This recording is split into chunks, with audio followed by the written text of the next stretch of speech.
150મી જન્મ જયંતિ અને આપણે ગયા વર્ષે જે નેત્રંગ ખાતે ભગવાન બિરસા મુંડાના પ્રતિમાનું અનાવરણ કર્યું હતું એની પહેલી વાર્ષિક તિથિના ભાગરૂપે આજે નેત્રંગ ખાતે પધારેલા આદિવાસી સમાજના તમામ પદાધિકારીઓ, વડીલો, આગેવાનો, યુવાનો, માતા બહેનો, બેન પાર્ટીના કલાકારો, પ્રેસ મીડિયાના મિત્રો અને કાયદો અને વ્યવસ્થા જળવાઈ રહે માટે સવારથી આપણી બધાની વ્યવસ્થામાં ઉભેલા તમામ પોલીસ અધિકારીઓને આજના મંચ પરથી જય આદિવાસી, જય જોહાર, જય ભીલ પ્રદેશ, સેવા જોહાર।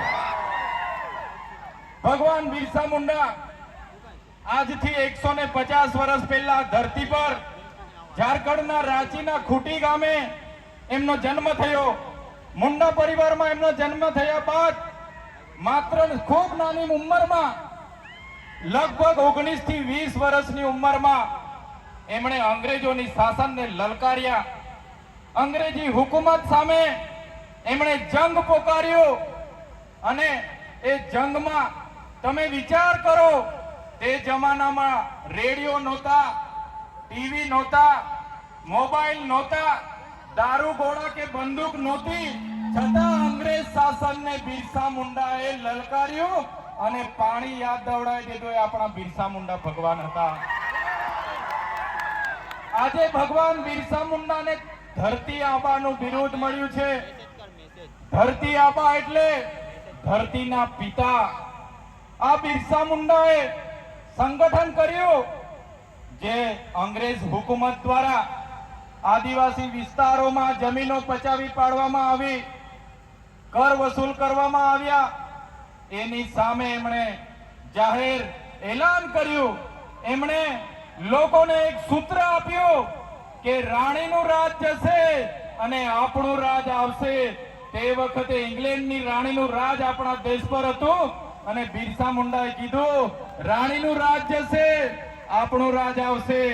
અબુમા દેશમ, અબુમા રાજ, આપણા દેશમાં આપણું રાજ, એ સ્વાયત્ત રાજ લેવા માટે બિરસા મુંડાએ ઉલ ગુલામ જિંદાબાદના નારા સાથે યુદ્ધ છેડી દીધું। મિત્રો તમે વિચાર કરો, 19 વર્ષનો યુવાન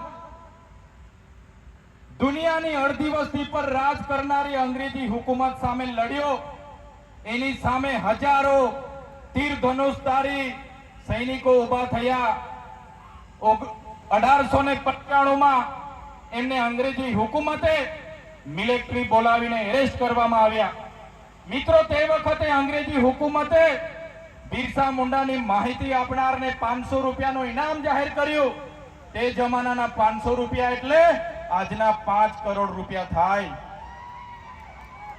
છતાં બિરસા મુંડાને પાછી પાની નહીં કરી, એમને જેલ હવાલે કરવામાં આવ્યા ને જેલ હવાલે કરવા દરમિયાન ત્યાંના જનરલ ડાયરે કીધું કે આ બિરસા મુંડાને એવી સખત સજા થવી જોઈએ, એને એવી સબક શીખવો કે બિરસા મુંડાની હાલત જોઈને બીજા કોઈ આ વિસ્તારમાંથી અંગ્રેજી હુકુમત સામે માથું નહીં ઉચકે।